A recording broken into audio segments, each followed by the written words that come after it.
Most people spend years chasing approval without realizing what it's costing them. Is trying to impress others simply part of being human, or is it quietly stealing our happiness, confidence, and even our future? It starts as something innocent, a desire to be accepted. But if we're not careful, that desire becomes a lifestyle, and the price we pay is much higher than most people ever imagine. The strange thing about trying to impress people is that it rarely begins with arrogance. It usually begins with insecurity. Somewhere along the way, we start believing that our value depends on what others think of us. So we buy the expensive phone we can barely afford.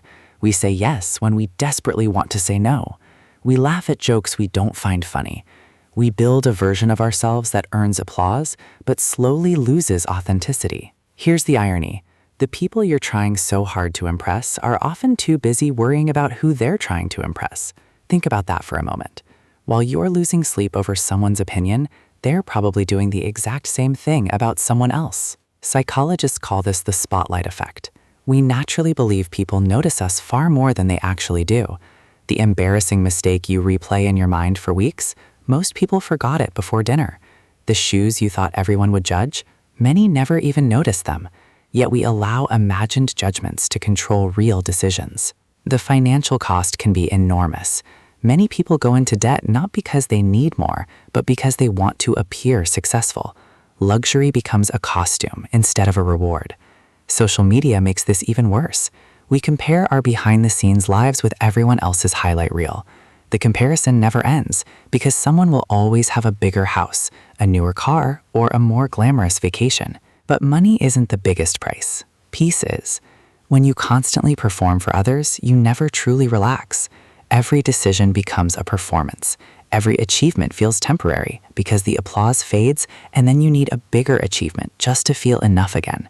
It's like trying to fill a bucket with a hole in the bottom. The happiest people aren't necessarily the richest or the most admired. They're often the ones who have quietly stopped asking, "What will people think?" and started asking, "Is this true to who I am?" That shift changes everything. You spend within your means without embarrassment. You choose friends who appreciate the real you. You pursue work that gives you purpose instead of just status. Confidence stops coming from compliments and starts coming from integrity, keeping promises to yourself even when nobody is watching. Here's a simple challenge. Before your next purchase, your next decision, or your next post online, ask yourself one question.